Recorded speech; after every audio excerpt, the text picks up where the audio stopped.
Hey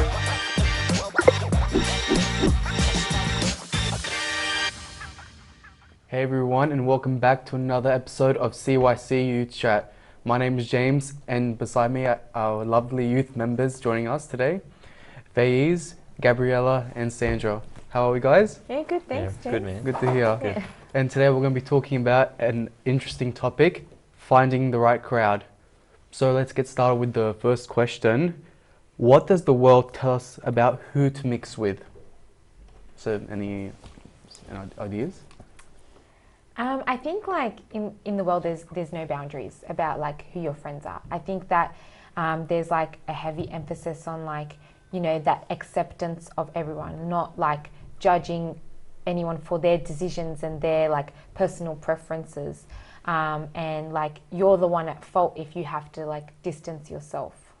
And there's like a heavy emphasis on like those virtual relationships as opposed to, you know, like physical face-to-face relationships. That's my opinion. What about you guys? Yeah, I think there's a big push from a cultural perspective, especially in the secular world, of getting to know, I guess, everyone else around you, and depending on the social circumstances you're part of, whether it's school or university, that typically, in most circumstances, will define who you grow up with as a relationship point of view. So, from my understanding, it's more so, I guess, from a social paradigm point of view, where you grow up and how you grow up, whether it's university or school or sort of what kind of education, and obviously church being the other element to it. Mm-hmm. I think, like as you both said, there's this heavy emphasis on being friends with everyone, and I think that kind of ties into this idea that you should have everyone at your fingertips just so that you can use them. I think relationships are more for your own selfish gain rather than a more reciprocal thing, which is how the world sees it, which I think contrasts to how we might see relationships as Christians. Yeah, 100%. It's like what I can gain out of this like situation. Yeah, I think that's so true. Yeah. But there's this also question like that we usually get asked a lot. It's about, you know, these double standards. For example, as Christians, we're taught by Jesus and the apostles to be friends with everyone as Jesus was and to love them. But at the same time, there is a danger to it because it's also our salvation that's involved. So let's say we're hanging around the wrong crowd. That's possibly our salvation, you know, it's falling into temptation. So then again, we're faced with this contradiction when coming to this question. So how do we respond to that? How do we answer that question? You know, when we're asked, okay, yeah, guys, you're meant to love everyone, be friends with them, but how come I'm seeing you with this specific crowd, for example? Effectively, what you're saying is that we as Christians are called to love everyone else around you. Yeah. I think from a perspective of someone that's a Christian, you are called to love everyone. We are all made in the image and likeness of Christ. And the way one priest used to say to me that if you think of every person in front of you in two lights, that they could be the only person they see Christianity in, and that's one perspective of anytime you interact with anyone. And the other perspective of thinking about it is that if you think of every single person and trying to see Christ in every single person in front of you. But then obviously it calls the question of wisdom. Like in a lot of circumstances, especially in the church, in a church culture, that's fine. We're brought up in the same way, same morals, same culture, all that sort of stuff. But sometimes, for example, you might be in a situation where you're at university and you're studying and you're growing up, or I guess 4 or 5 years with these people from university who may not have the same beliefs, who may not have the same sort of culture or even the moral standards. So it calls for wisdom sometimes, where if it's at the detriment of your spiritual life and you are caused to sin or you are straying away from God, and there is a clear separation, and I think that calls for wisdom. And I think like going off that, I think that we need to like differentiate between our mission as Christians and like also our journey to heaven. And I think like, you know, we are called to love and we are called to spread his love in every interaction that we meet. But at the same time, like Jesus had a small group of friends around him. And in the same way, like we are able to choose the people who we surround ourselves with. And like there's a lot of comments in the Philokalia, which is like the Eastern Orthodox written tradition by the fathers, and they talk about surrounding yourself with people who are going to contribute to your way of life. Even like Plato and Aristotle, they talked about like, you know, a true friendship and an authentic friendship is one where you are both seeking, like, both pursuing virtue. And so I think that there's a fine line, and we have to like differentiate between the people that we surround ourselves with, and these are the people that, you know, I might share you know, intimate details about my life with, or I might ask for advice from, or I spend like my time with them, or, you know, the people that I'm called to serve, or the people that I meet on a day-to-day basis. And I think that there is a clear differentiation there. Like I said, we're not taking away from that mission to love everyone and accept everyone for who they are. But at the same time, none of us is safe from temptation. And we are who we surround ourselves with. And like Proverbs is full of verses about that. How, you know, emphasizes so much on the point that evil company corrupts good habits. So we still have to be wise about who we spend our time with. But in saying that, that doesn't detract from our mission that we are called to love everyone. But how can we, you know, like serve others if our salvation is jeopardized? We have to be clear on that. Does that sort of make sense? So you're saying that we should, you know, love everyone and try and spread the word of Jesus by showing love and being friends with them. But we also need to have, you know, as said, the wisdom to be able to discern when it can have a positive impact, a negative impact on us in our spirituality. And that's when, you know, we should draw the line in order to protect our salvation. So is that what you're trying to say, to be able to discern between when there are situations like that, similar scenarios like that? Yeah, and I think it's also about like who you choose to be your close circle of friends as well. Like they should be people who, you know, like are a positive influence on you and contribute to your way of life, or like, you know, contributing to your spirituality, or, you know, those things. Friends who are not afraid to tell you when you've done something wrong, or friends who are not afraid to call you out when, you know, you're going down the wrong path. That's like your close circle of friends, or, you know, the crowd that you might hang around with. And then that's like a different thing from, you know, showing and spreading God's love to every person that you meet and every interaction that you have. Sandra? Yeah, I think it just reminds me of that verse. I don't know the exact words, but the one that says, as iron sharpens iron, so one man, or a righteous man, sharpens another. And I think, as you said, you just have to draw that line between the people who you might turn to for advice and just the rest of society, which obviously you have to, like, in your way of living, you always show love to everybody, but it's just the people that you would actually, that you choose to ground you and to go to when you have your own problems, or the people that you choose to surround yourself with, as you said. Yeah, like the people that you spend the majority of your time with. Yeah. Yeah. And another question that people usually ask, what if I have decided that people are having a bad influence on me and it is an unavoidable situation? For example, I'm going to work or school and I see them on a daily basis. How do I manage this? I think the first thing that we need to realize as Christians, and as a very good example of Daniel, in all circumstances, Daniel, his first inclination is turned towards God. Like he'd go to his room, get on his knees, open his window and look towards Jerusalem. And I think that's if I'm looking at it from a criteria or steps point of view, that's the first thing. Like my first thing is, when I'm in this situation, the first thing I should do is turn to the Lord. And I turn to the Lord and ask Him for guidance and ask Him for wisdom in my actions, because sometimes people can not realize the consequences of their actions when they go down this path and they decide to be a bit abrupt and pull out very abruptly.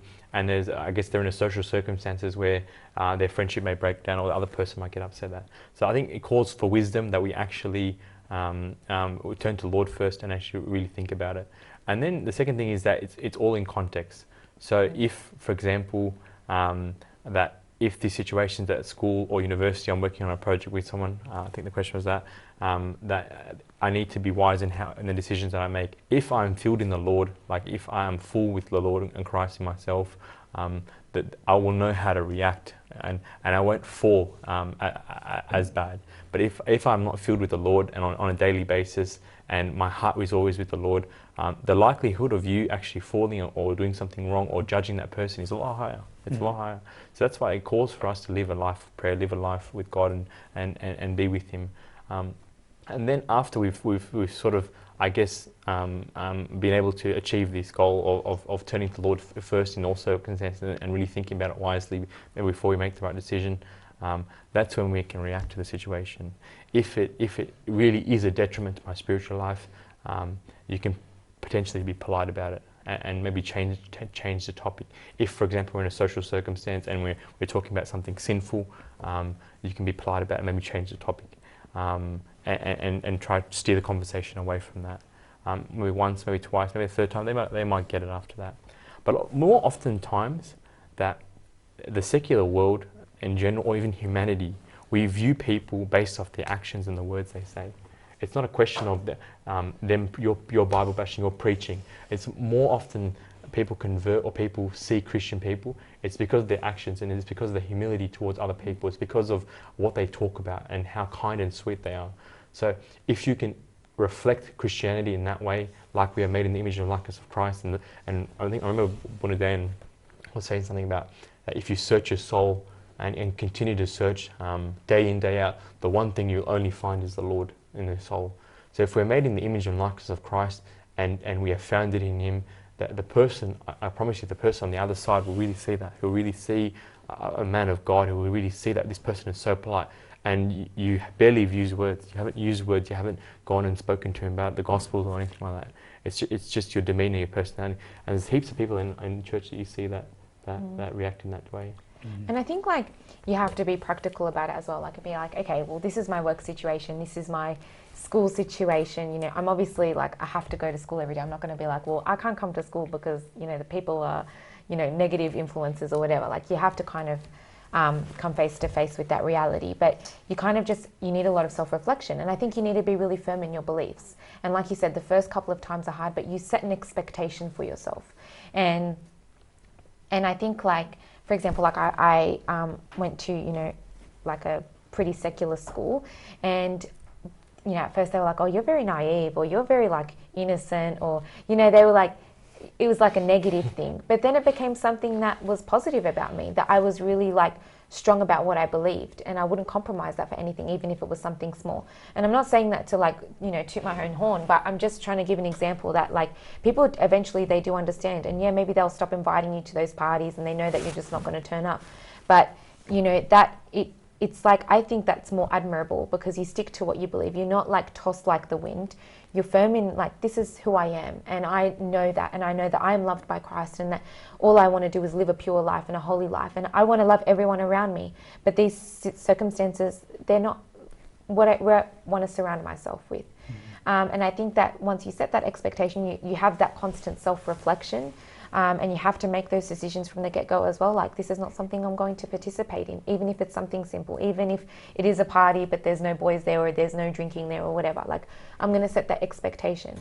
I think that there's that verse that says, like, no one leaves your mother, father, brother without, like, receiving tenfold. So, like, God does give you that strength and that guidance, and you have to get that from Him. Like, that is from above, not from here. You have to really rely on that. Yeah. Absolutely. And so you're also saying that we should be the ones to stand out in the group. So because eventually we never know, our Allah for God and the actions that we display can actually have a positive impact on the crowd that we're surrounded by. And maybe, who knows, maybe they can come to know God. So you're saying that we should be the ones to be strong and firm in our beliefs and be the ones to stand out and show them that this is who we are as followers of Jesus Christ. Yeah, and you may even find that like they'll start to come to you with their issues, or like they might see that you are really trustworthy and you are really like different from everyone. Like, I want to see what you have. Like, why are you so content, or why are you so happy all the time, or you know, why are you joyful in your suffering? And I think that takes that level of strength and character, but as well, like, you can still be friends with them. You can still get to know them and like enjoy their company. I'm not saying that you can't, but we're just saying like you have to be firm with your boundaries. Mm-hmm. Yeah. Well, thank you guys so much for your beautiful responses. Stay tuned for part 2 of this episode, Finding the Right Crowd. Thank you guys. Hey everyone, and welcome back to part 2 of Finding the Right Crowd. And continuing with our questions, another question that we've been given is, what influence can a negative crowd have on me? In the same way, what are the benefits of mixing with a crowd that has a positive influence on me? So, any thoughts? Yeah, I mean, so I guess the first thing is that mixing with the wrong crowd inherently, there's obviously, everyone's heard this famous saying, it's the famous saying of you are like the product, you're the product of your own environment. If my environment is somewhere that is not holy or righteous, maybe like going to clubs and bars and all this sort of stuff, then more than likely I'm going to be attuned to that. My vision's going to be of that. I'm going to be susceptible more to sin, more to temptation. So there are many effects that can lead to, I guess, being in part of the wrong environment. Just to name a few. Yeah, and I think like it's not only like a Christian concept. It's like a well-known thing. Like I was reading in like an article by Forbes, and they were like, if you want to like win at life or succeed, like you've got to be with people who are winners. You've got to be around people who are doing something better than you, who are like, you know, more successful in that area. So for example, my career, if I want to really do well, I'm not going to go and surround myself with someone who's really incompetent and unsafe in their job. Like I'm going to be surrounding myself with people who are, you know, really good at what they do, who like are excelling and things like that. And that's how I'm going to be pushed and inspired to do better at what I do. But if I'm around people who kind of are dragging me down, then I'm not really going to grow much in that area. And I think it's the same concept in, you know, finding a crowd to mix with, is that am I going to be around people who uplift me and who like push me to be the best version of myself, and you know, pick me up when I'm down, or suffer with me when I'm down, or you know, have my best interests at heart, even if that means sometimes telling me a hard truth that I don't want to hear. Or am I going to be, you know, around people who are like, hey, you know, it doesn't matter, I just let it go this one time, or like who glorify sin or see good in sin, you know, sinful environments and sinful situations, or even just like people around you who are negative, like who kind of can be, you know, bring you down and want to complain all the time and things like that. So yeah, I completely agree. I think that it's really easy for us to think that we are different, and that because we're different, or because we know we're Christian, that we won't be influenced in that way, and we might be going to church or whatever, but you know, sometimes you just go to a church on the Sunday and that's one day of your week, and the rest of your life is spent not at church, and there's so many other influences. I think like I just think of that study that showed that you are the average of your 5 closest friends. So if you think about your 5 closest friends and think about where they're at, like it's scientifically proven that you're the average of all of that. So even if we think that we're not actually going to be influenced in that way, it's actually proven that we will. Yeah. Yeah, absolutely. And that reminds me of a story that I once heard, and I can't remember the details, but it was actually about a man, right? He was living a very poor life, and he was very close to God, you know, always praising God. And, you know, his job was just, you know, digging for rocks, and he wouldn't get that much money, something very little. And whatever he had left, you know, he'd give to the poor. And then one day he found like a diamond that was like, very expensive, very rare. And he sold and got money and moved away. But the consequence of that is he was further away from God. He had changed his personality. He became greedy, falling into temptation, and he was a completely different person. So he was very far from God. And then over time, he actually realized how much he had changed, and he started, crying, and he repented, and he threw all away what he had and came back to living a poor person. But he became close to God again. I think how we learn from that is, we shouldn't, depending on the crowd that we are in, whether they have materialistic objects or their attitude, we need to be aware that if we get dragged into it at some dangerous point, we can end up like that guy who, lost his relationship with the Lord. And so I think that it poses the question that we need to ask ourselves sometimes: what is the right crowd we should be hanging around in? Because our perception of what the right crowd is can be different to what the world says is the right crowd. Say, for example, the world says, oh, you should hang around this crowd because they judge them based on their social status, their money, their wealth. But maybe if we end up hanging around that crowd, that wealth can, sort of tempt us, and we can end up being drawn away from God. Whereas if we stay in a very, maybe in a very poor environment, but we are in the right crowd in the sense that we are close with God, and we filled with the fruits of His love. And I think that's what we should be doing, and we should be reminding ourselves every single day. Yeah. Yeah. And I think like it's important to like on that note is that you know, some of the most fun people I've ever met are like the most spiritual people I've ever met, and like they show you that like you can have such like a pure and good time, even more so than with people who are not so like, you know, close to God and things like that, just from like a genuine good time. Whereas like you don't need these little fillers and these activities and these like you know, comments about other people, or, you know, whatever it may be, to have a good time. And that for me is like a very authentic and genuine way to enjoy yourself, because you're doing it not at the expense of anyone else, not in a way that's glorifying sin, or not in a way that's living a life away from God. And you leave feeling full, you leave feeling happy, you leave feeling satisfied. And I think that's what God intended for companionship. And, you know, I think some of the best times I recall as a youth is like after the liturgy, like we've all partaken of the Eucharist, we've all, you know, been united with Christ, and then we go and we like have such an amazing time afterwards. It doesn't matter, you know, what you do for a living, or, you know, like what you have like for work or whatever it might be. Like you're just there to like genuinely have a good time with each other, regardless of like, you know, other things. So I think that it's important to know that we're not sitting here trying to be drainers. Like, we're not sitting here trying to be like, you can't be friends with this person, and you can't be friends with this person, and you have to, you know, like pray 1,000 Psalms every time you hang out. And no, it's not like that. Like, God has created us to be companions with each other. He's created us to live in community. But there's just a way to do that. I don't know, what do you think, Sandra? Yeah, I agree with you. I think that what you said about the Eucharist is really nice, in that everyone's coming for the same reason and you're all very like-minded and united, which I think is a really good foundation for relationships and friendships. Whereas in the world, everything's constantly changing and everyone's mind is buzzing and everyone always wants their own selfish gain. So it's very hard to be united in that way at a foundational level. So I do agree with you on that it's really nice to be united with the people that are like-minded with you in Christ.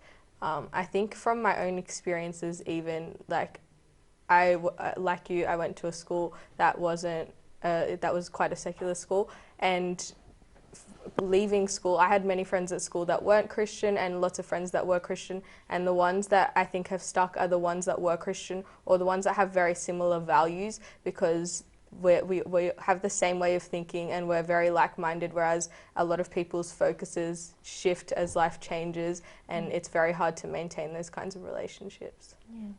Yeah, absolutely. And another question that's asking, it's a big question, so get ready. What about the salvation of people who aren't in the right crowd? Is only mixing with the right crowd creating a cycle where those who are far from God keep getting more and more neglected and far from Him? Is it my responsibility to influence that crowd in a positive way? Yeah, I think that's something like that would be like a common question that would come to your mind when, say, for example, you've acknowledged that maybe, hey, I'm hanging out with a crowd that isn't the best influence on me. And then sometimes I think that we can deceive ourselves. This is one part of it, deceive ourselves into saying, well, you know, I'm here because I'm the only Christian. I need to be like the light in the world. Otherwise, if I like step back, then how are they going to know God? And how are they going to learn to love God? And sometimes we can kind of trick ourselves into that trap. So I think like it's important to have a lot of insight and to understand like our intentions and our motivations. And I think that you can have a positive influence on people without being in their inner circle of friends. Like Jesus had many one-off interactions with people that He changed their life. And he also had his close inner circle of friends. But I'm just saying, like, I think that we've got to like differentiate. We've got to have discernment. We've got to have wisdom. We've got to have prayer. And it's like good to have like a mentor that is like of a, you know, greater spiritual level than you, that you can go and be like, hey, look, you know, this is the situation. Because like Faisal said before, it's very, context is so important, and situation by situation. But, you know, maybe I can ask, like, what do you reckon about this situation? Like, even if it's my confession father or someone who's, yeah, I don't know. What do you guys think? I'm a big believer in the context side of things. Yeah. Like, even there's plenty of examples in the Bible of this. yes, we are called at a base level, like St. Paul, like was talking about to the Corinthian church about Christ being a friend to the Jews, a friend to the lawless people. But I myself have to realise and use real wisdom. I can be a friend, I can be someone to someone and be friends with everyone. But does that mean if these guys are going to a club, I'm going to go myself and go there and drag them out? Of course not. Like, there are, I guess one of your boys says there are strength in numbers. If it's required, I will take a few boys with me to go, or maybe someone that's a priest or someone know that. But in all circumstances, it really depends on the situation it is. That if it's at a general level, and I'm friends with people in church and everything, and I may find that our group is steering away, yes, I can be the light of the world. Yes, I can be that positive influence on all of them and really steer the conversation away or steer the activity away and lead and say, look, oh, you know what, guys, let's go for a walk instead of let's go out for a drink or something like that, or let's do something else instead of this, and I can see how they react. And the second thing is that I'm a big believer. If it's causing you to sin and continuously sin, and for you to stray away from the Lord, then there is an issue there. Then it needs to be rectified. How you decide to do that? I like the idea of speaking to someone that's, I guess, maybe older than you, maybe a parent, or maybe even a priest that can give you wisdom for you to discern. But then if you're looking at a different context, someone that's from a different culture, I guess the culture side of things is more prevalent at university or school or whatever it is, then that's when it requires a lot more wisdom. It requires a lot more time spent with the Lord for you to be strong in your faith, for you to be firm, and every decision that you make is a righteous one. Because you're more at risk of actually going with the crowd. A lot of times this issue of loneliness comes up. If I'm friends, for example, with people at school, and I've got friends at church, and I'm always in a tug of war. Who do I spend time with? Who do I spend time with? Sometimes it becomes a decision of spending a lot of time with the friends from that point of view.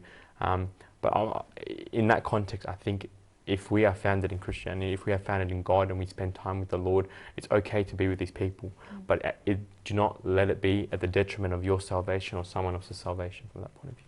Yeah, and I think like you've got to understand that, you know, you're never safe, like from temptation. No matter how like strong you think you are, or no matter how much time you might spend with God, like it's God who gives that strength. It's not from your own ability, and you've got to acknowledge that. You've got to acknowledge that you're weak, and that if you have pure intentions and you do your best to be as wise and discerning as you can, then like you have to allow, you know, God to give the increase. Even like if it is those situations where like you feel like you need to be that light, hey, maybe you just planted those seeds and someone 10 years down the track is going to come and water those seeds. You know, St. Paul says in Corinthians, like it's his work and your work, like you're all workers in, like colleagues in Christ. And we won't know at the end of the day where our reward is, because God is the one who waters. God is the one who gives the increase. So even if like at this point in time, like I've planted those seeds and were aware of my values and, you know, why maybe I had to make that decision. And maybe they might be reactionary there and then and think, you're a bad person, you're judgmental, you're this. And you go away from them, honestly praying for them and honestly trying to do the right thing. I think that you never may see the rewards of your labor, but someone else might come and reap those rewards and water those seeds and things like that. So I think that, you know, you shouldn't be like overthinking that situation, but yeah. I think going back to your question, I think we're very lucky in that we do have opportunities to be around people who are not of our faith at work, at school, at uni, all of that sort of thing. So we do have those opportunities, and time bonds people, and if you are constantly grounded in your faith and in your values and what you know, people will see that, and that will have an influence on people. And as Gabby said, that might just plant a seed that might be reaped later. Well, absolutely, I totally 100% agree with you. Well, thank you guys so much for joining us and for your amazing responses, and I hope we can all take something away from them. Well, there it is, hanging in the right crowd. Thank you guys so much for joining us. May God bless you and have a good night.